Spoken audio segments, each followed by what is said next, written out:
Hi friends, இப்போ நம்ம Baakiyalakshmi சீரியலோட review தான் பார்க்க போகிறோம். வாங்க வீடியோக்குள்ளே போகலாம். இதில் ஃபஸ்ட்டு சீன்லேயே இந்த மாதிரி இனியா ராதிகா கிட்ட பேசின அத்தனை விஷயத்தையுமே தெரிஞ்சுக்கிட்டு பாக்கியா செம்ம கோவத்தோட இனியாவோட கணத்தில் பலான்னு ஒரு அறையை விட்டது மட்டும் இல்லாமல் ஈஸ்வரி கிட்ட இதுக்கு மேலேயும் உங்கள் பையன் இங்கே இருக்கிறத நான் ஒரு காலம் அனுமதிக்க போகிறதே கிடையாது. உங்கள் பையனை அவங்களோட வீட்டுக்கு போக சொல்லுங்கன்னு சொல்ல உடனே ஈஸ்வரியும் சரி பாக்கியா, என் பையன் கண்டிப்பாக இந்த வீட்டை விட்டு இன்னைக்கே ஏன் இப்போவே வெளியே கிளம்பி போயிடுவான். ஆனால் கண்டிப்பாக அந்த ராதிகாவோட வீட்டுக்கு மட்டும் போக மாட்டான். ஏன்னா அங்கே போனால் என் பையனோட நிலைமை என்ன ஆகும்னு என்னை தவிர வேற யாருக்கும் முழுசா தெரிய வாய்ப்பே கிடையாதுன்னு சொல்லிட்டு கோபிக்கிட்ட நீ வாடா வெளியே, நம்ம தனியாக எங்கேயாவது வீடு பார்த்து தங்கிக்கலாம் சரியா, எங்களுக்கு ஒரு வீடை பாருடா அப்படின்னு சொல்ல உடனே இதை கேட்டுட்டு பாக்கியாவோ ஏன் அத்தை புரியாம பேசிட்டு இருக்கீங்க, ராதிகா கோபியோட மனைவி, அவங்க கண்டிப்பா கோபி கூட தான் இருந்தாங்கன்னு சொல்ல ஆனா ஈஸ்வரியும் யாரு பேச்சையும் நான் கேட்க போறது இல்லை. அது மட்டும் இல்லாம ராதிகா கோபியோட மனைவியா இருக்க தகுதியே இல்லாதவ. ஏதோ இதுக்கு முன்னாடி என் பையனுக்கு நேரம் சரியில்லாம இருந்ததுனால தெரியாதனமா இவ வீசின வழியில என் பையன் மாட்டிக்கிட்டான். ஆனா இதுக்கப்புறமாவும் என் பையனை அந்த புதக்குழியில தள்ள நான் விரும்பலன்னு சொன்னது மட்டும் இல்லாம அழுதுகிட்டே நடக்கிறது எல்லாத்தையுமே வேடிக்கை பார்த்துட்டு இருக்க ராதிகாவோட கழுத்தை பிடிச்சு வெளியே போடி, உன்னை இதுக்கு மேல நான் பார்க்கவே கூடாதுன்னு வெளியே தள்ள பார்க்க. ஆனா இதை பார்த்துட்டு பாக்கியாவும் ரொம்பவே பதட்டத்தோட ஈஸ்வரியை தடுக்க ட்ரை பண்றாங்க. அது மட்டும் இல்லாம தயவு செஞ்சு இப்படியெல்லாம் பண்ணாதீங்கன்னு சொல்லிட்டு அவங்க கிட்ட சொல்ல அப்போ இது எல்லாத்தையுமே பார்த்துட்டு இருக்க ராதிகாவும் செம்ம கோவத்தோட பாக்கியா கிட்ட போதும் பாக்கியா நிறுத்துங்க, இதுக்கு மேலே உங்களோட நடிப்பை என்னால் பார்த்துட்டு சும்மா இருக்க முடியாதுன்னு சொன்னது மட்டும் இல்லாமல் நீங்கள் ஆசைப்பட்டபடி நீங்கள் உங்களோட புருஷன் கூட நிம்மதியாக சந்தோஷமாக வாழுங்க. இதுக்கப்புறமா நான் இந்த குடும்பத்து விஷயத்தில் தலையிடவும் மாட்டேன். இதுக்கப்புறமா இந்த கோபி எனக்கு வேண்டவும் வேண்டான்னு சொல்ல உடனே இதை கேட்டுட்டு ஷாக் ஆன பாக்கியாவும் என்ன ராதிகா புரியாமல் பேசிட்டு இருக்கீங்க, நீங்களே நேரடியாக பார்க்குறீங்களா, நான் உங்களுக்கு தான் சப்போர்ட் பண்ணி பேசிட்டு இருக்கேன். அது மட்டும் இல்லாமல் உங்களோட புருஷனை நீங்களே கூட்டிகிட்டு போங்க, எனக்கு இவங்கெல்லாம் தேவையே கிடையாது. அது மட்டும் இல்லாம கோபின்ற ஒருத்தங்க என்னோட வாழ்க்கையில முடிஞ்சு போன கதையில இருந்தவங்க. இதுக்கப்புறமா அவங்களோட முகத்தை பார்க்க கூட எனக்கு விருப்பம் இல்லை. ஏதோ அவங்களுக்கு உடம்பு சரியில்லைன்ற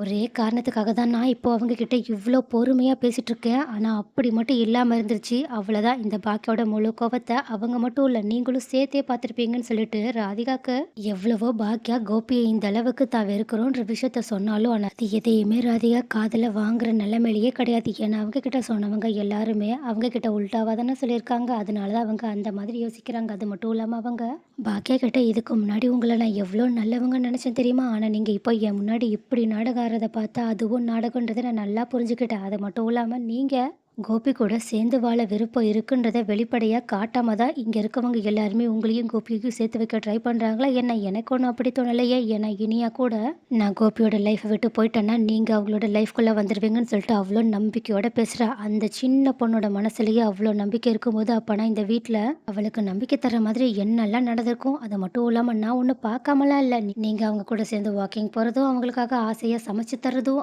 ஏன் என்கிட்ட கூட இப்போ நீங்கள் அவங்க மேலே அக்கறை காட்டுற மாதிரி அவங்களோட உடம்பு சரியில்லாத காரணத்தால தான் நான் இந்த அளவுக்கு பொறுமையா பேசிட்டு இருக்கேன். இல்லைன்னா நடக்கிறதே வேறன்னு கூட சொல்லிட்டு இருக்கீங்க. அப்பனா என்ன அர்த்தம், நீங்க இன்னுமே உங்களோட மனசுக்குள்ள கோபி இருக்கனால தானே இந்த மாதிரி கோபியை பத்தி கவலைப்பட்டுட்டு இருக்கீங்கன்னு சொல்லிட்டு கேட்க உடனே இதை கெட்டு பாக்கியாவோ ஐயோ நான் உங்களுக்கு எப்படிதான் சொல்லி புரிய வைக்கிறதுன்னு தெரியல. சொல்ல போனா அன்னைக்கும் சரி இன்னைக்கும் சரி கோபி இருந்த நிலைமையில வேற யார் இருந்திருந்தாலும் நான் இதே காரியத்தை தான் செஞ்சிருப்பேன். அது மட்டும் இல்லாம கோபியை எனக்கு சுத்தமா பிடிக்காதுன்றதுக்கு ஒரே ஆதாரமா உங்ககிட்ட என்னால ஒன்னே ஒண்ணுதான் சொல்ல முடியும்னு சொல்லிட்டு இந்த மாதிரி நான் கோபி மேலே கொடுத்த கேஸை இப்போ வரைக்கும் வாபஸ் வாங்கலைன்றது உங்களோட ஞாபகத்தில் இருக்கா இல்லையான்னு கேட்க.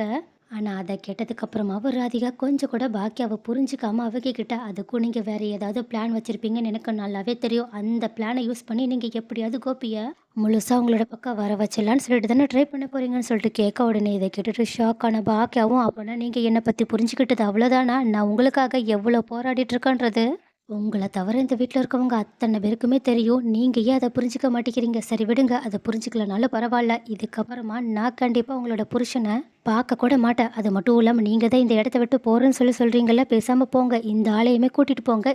அது மட்டும் இல்லாம நான் உங்களுக்கு வாக்கே குடுக்குறேன். கண்டிப்பா இந்த ஆள் கண்ணுல நான் மறுபடியும் என் ஜென்மத்துக்கு படவே மாட்டேன்னு சொல்ல உடனே இதை கேட்டுட்டு ராதிகாவோ ஏன் பாக்கியா இப்பதான் கோபி உங்கள பத்தி அதிகமா யோசிக்க ஆரம்பிச்சுட்டாங்க. அக்கறையும் காட்ட ஆரம்பிச்சுட்டாங்க. ஏன் அந்த விஷயம் தெரிஞ்சதுனால தானே இப்போ நீங்க அவ்வளோ தைரியமா கோபி நீங்க எங்க வேணாலும் கூட்டிட்டு போங்கன்னு சொல்றீங்க. ஏன் உங்களோட உறவு மேல உங்களுக்கு அதுக்குள்ள அவ்வளோ நம்பிக்கை வந்துருச்சான்னு சொல்லிட்டு மறுபடியும் முட்டாள்தனமா பேச உடனே இதை கேட்டுட்டு பாக்கியாவும் செம்ம கோவத்தோட இதுக்கு மேலே உங்ககிட்ட என்னால பொறுமையா பேசவே முடியாது. இதுக்கப்புறமா நீங்க என்னை பத்தி என்ன நினைச்சாலும் பரவாயில்ல. அதை பத்தி நான் கவலையே பட போறதில்ல. அது மட்டும் இல்லாம இதுக்கப்புறமா இந்த ஆளு கூட நீங்க சேர்ந்து வாழ்ந்தாலும் சரி வாழலனாலும் சரி அதை பத்தி நான் ஒரு கேள்வி கூட உங்களை கேட்க மாட்டேன். ஏன்னா நீங்க என்ன பத்தி இவ்ளோ மோசமா நினைக்கும்போது, அந்த எண்ணத்த என்னால பேசி எல்லாம் மாத்த முடியாதுன்னு மட்டும் தெரிஞ்சுக்கிட்டேன்னு சொல்லிட்டு, நீங்க என்ன நினைக்கிறீங்களோ அத பண்ணுங்கன்னு சொல்லிட்டு கோபிகிட்ட முதல்ல இந்த இடத்த காலி பண்ணுங்கன்னு சொல்லிட்டு கடுப்போட சொல்றாங்க.